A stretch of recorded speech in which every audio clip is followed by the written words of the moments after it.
major medical diagnosis. The 5-year survival rate on average is about 33%. For the former president, watch for wakes. These props, I should have been going over 130, 132. As boat racers feel their need for speed. And an event that's all about art. So it kind of brings the community together. These stories and more coming up on Newsbreak. Live from the... Hello, South Florida. I'm David Lascano. And I'm Sabrina Lozano. Today is Monday, May 19th, 2025. Live from the Lee Kaplan School of Journalism and Media in North Miami. This is Kaplan News. Joe Biden posted to X this morning after announcing his prostate cancer diagnosis. Former President Joe Biden has been diagnosed with an aggressive form of cancer. Kaplan News' Julian Lascano is in the control room with more details. Unprecedented news from the Biden family as former President Joe Biden has been diagnosed with prostate cancer. There's no bear overpopulation. There's an A shocking announcement from the Biden family as former President Joe Biden has been diagnosed with an aggressive form of prostate cancer that has spread to his bones. A statement from his personal office is releasing this yesterday, saying, quote, "Last week, President Joe Biden was seen for a new finding of a prostate nodule after experiencing increasing urinary symptoms.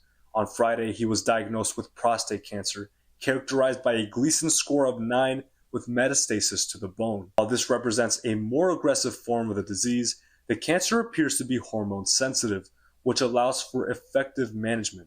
The fact that we're told that this is metastatic now, the 5-year survival rate on average is about 33%.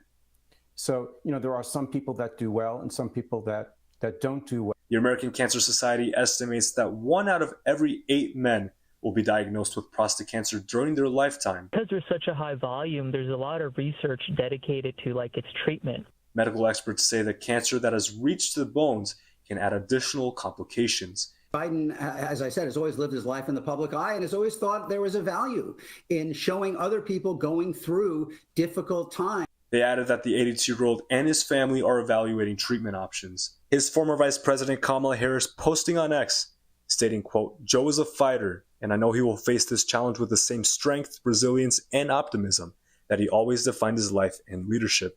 We are hopeful for a full and speedy recovery." The former president took to X this morning saying cancer touches us all. Like so many of you, Jill and I will learn that we are strongest in broken places. Thank you for lifting us up with your love and support. In the control room for Kaplan News, I'm Julian Liscano. A collision is under investigation this morning after a Mexican Navy training ship crashed into the Brooklyn Bridge. The crash was Saturday night in New York City. 2 crew members died and more than a dozen were injured. The ship experienced a malfunction, causing it to move in the wrong direction. The Coast Guard has suspended commercial boat traffic while they investigate what happened. Although all 3 of the ship's masts were damaged during the collision, the bridge is structurally intact and safe for travel. A Florida Fish and Wildlife Conservation Commission meeting is sparking controversy this morning as protesters hope to protect the legacy of black bears. Last weekend, demonstrators across Central Florida took to the streets as the FWC plans to bring back bear hunting. If approved, the hunt would last 3 weeks in December, but protesters say the practice is cruel, arguing the problem lies in the destruction of the bear's habitat and not their overpopulation. There's no bear overpopulation. There's an overdevelopment overpopulation and a subdivision overpopulation. So the bear's habitat is getting destroyed. The FWC reports more than 4,000 black bears in the state. The meeting is set to take place Wednesday and Thursday. Tens of thousands of people from all over the world are seen cheering from the 267th Pope during his inaugural Mass. Delegates from more than 150 nations attended the event for the first ever American-born Pope. This included Vice President J.D. Vance and Secretary of State Marco Rubio. During the ceremony, Pope Leo received symbols of the Pontiff's authority, the pallium and the ring of the fisherman. He ended the Mass by calling for lasting peace in Ukraine and prayers for Gaza. A little glue, some fabric, and a lot of creativity. That's the recipe behind a unique workshop that brought the community together this weekend. Kaplan News reporter Stephanie takes us inside the world of decoupage, where art becomes more than just a craft. If you ever wanted to turn an ordinary wooden board, like this one, into a piece of art, this workshop might be the perfect place for you to start. From glue and stencils to fabric and creativity, attendees here are learning how to give new life to simple materials, one design at a time. Glue, colorful fabrics, and a little bit of chaos. This isn't your typical weekend plan, but for a group of locals that gather in Doral, this event is all about slowing down and getting creative. This is a decoupage workshop, an arts and crafts tradition that blends paper or fabric with glue, stencils, and imagination. But beyond the materials and steps, what's really on display here is connection. We saw a lot of women today come together, and they were laughing, they were showing each other their artwork. They were really happy to be together, so it kind of brings the community together in a way that everybody is appreciating everybody's artwork and the time that's put into that. And they talk, they socialize in something beautiful. And it works. From long-time artists to first-timers, each person here found joy in the process, not just the final product. What I love most are the interactions, the conversations, and connections people create together. That's what makes decoupage special to me. It shows that anyone can make art. It's not about talent, but about expressing your taste freely and creatively. And if you wonder, the final result, a gallery of color, texture, and stories. Each board telling something different. But the true takeaway wasn't what people made. It was how it made them feel. As you can see, you don't have to be an expert to let your imagination run wild. With a little glue and a lot of creativity, this workshop proves anyone can turn simple materials into something beautiful. Reporting from Doral, Stephanie Tenia, Kaplan News. Powerboats rose past the Florida coastline, bringing big power to Cocoa Beach. That's still ahead, and so is this story. Expect our cops to be on about, being visible, engaging with the community, playing with the kids, playing with the elderly folks. And a community space unveiled featuring Olympic-sized amenities. Newsbreak will be back in 2 minutes. Last week, Brandon met a girl on a dating app. One day after work, he finally found the courage to ask her out. No answer. He started to panic. Was he being too pushy? Maybe it was too... Hey, sorry I didn't respond. I was driving. I would love to go on a date. How does tonight sound? Brandon tried to play it cool, but inside he knew. A girl so smart, so responsible. She must be a keeper.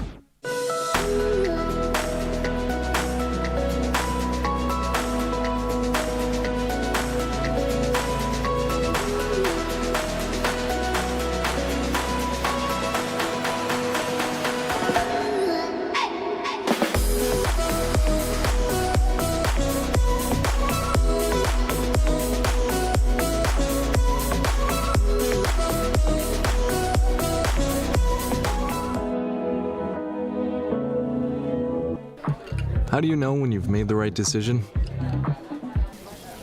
It's the feeling you get in your gut.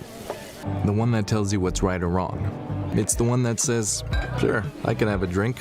Or the feeling that says, okay, I've been drinking. Now what? It's the voice inside you that says, I'm buzzed. Better leave the car when it's time to go. Plan ahead. Catch a sober ride. Buzz driving is drunk driving. Every day, millions of people are connecting. And even though we're overcoming obstacles, watching each other's backs, and banding together, we should still make an effort. To get to know each other on a deeper level. Father, cosplayer, mentor, actor. It's time we take a step forward. Come together and discover how accepting our differences can make us stronger.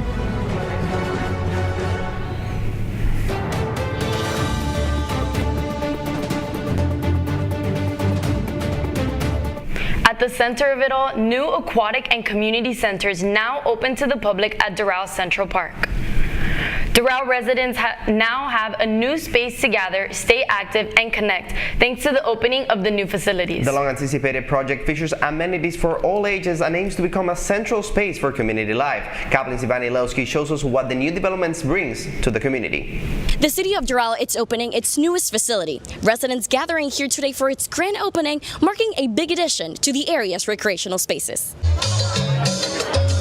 Saturday marked the beginning of a new era for the recreational spaces of Doral. 1, 2, 3. The inauguration revealed the final phase of Doral Central Park, a 78-acre space that combines both indoor and outdoor activities. We have an Olympic-sized swimming pool that is heated, that can host competitions, has grandstands, has locker rooms. So we expect to see a lot of competitions taking place in South Florida. And this volleyball court, it's one of the many rooms that you get to enjoy in this facility besides aquatic activities, fitness, and also cooking. The park also provides a safe environment for all visitors. Expect our cops to be on about, being visible, engaging with the community, playing with the kids, playing with the elderly folks, ensuring that that important relationship is made, but also keep an eye out for any type of person that comes and tries to harm anyone here in the park. But what exactly inspired this whole project, or rather who? So the inspiration of this aquatic center was Valeria, who is an Olympic swimmer. She's a special needs Olympic swimmer. Her family comes from a line of swimmers. Her father's an Olympian. And when I met them, when I came to Doral in 2012, they were like, we need an Olympic-sized swimming pool. I made it my priority and my mission to get this open. What started as a vision is now a one-of-a-kind facility that'll welcome generations to come. With summer around the corner, the fitness and aquatic center are now open for the public and ready for visitors. Reporting in Doral, I'm Ivan Ilowski, Kaplan News. For the last 15 years, powerboats have raced through the rugged seas on the Space Coast of Florida. As Florida's Dylan Pizzette reports, P1 Offshore brings the thunder to Cocoa Beach. Hello everybody and welcome to the Space Coast of Florida, where for the last 15 years, powerboats have taken over the Space Coast.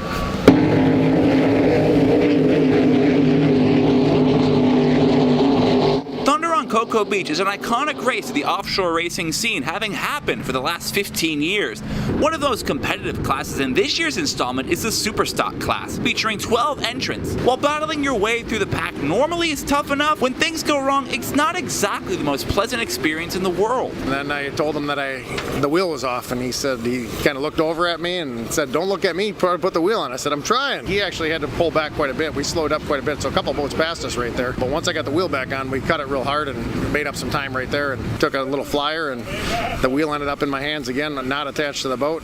He was looking at me, telling me that, hey, my steering wheel's off. I'm like, well, don't look at me, put it back in place. Another very competitive class saw a first-time winner when Kirk Hanna took his all-red Mod V to the winner's circle.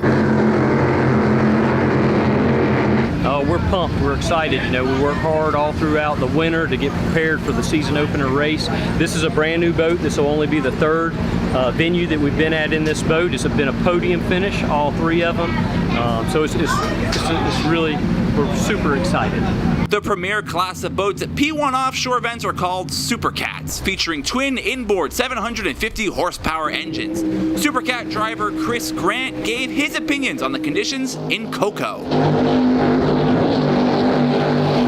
It was really sticky. All the boats said that. Like these props, I should have been going over 130, 132, and it hit 125 a couple times. And that's like, it was terrible. Like, it just felt I wanted to go faster. But even when we were testing, it was just slower. So the humidity, the heat, that type of stuff, it just wasn't really fast enough. Despite a dwindling number of boats, the show put on here was still spectacular, proving that Thunder on Cocoa Beach is still one of the iconic powerboat races of the year. For Kaplan News, I am Dylan Pizzette. Winner takes all, as the Panthers played on the road in Game 7 of the Eastern Conference semifinals. After a scoreless first period, the Panthers offense started pouring it on. They were up to 5-1 when Toronto pulled up the goalie, leading to an empty netter and a 6-1 Cats victory. Florida will go on to play the Carolina Hurricanes in the Eastern Conference final. That's all that time we have for Newsbreak. I'm Sabrina Lozano. And I'm David Lascano. Get more news at any time at kaplannews.fiu.edu.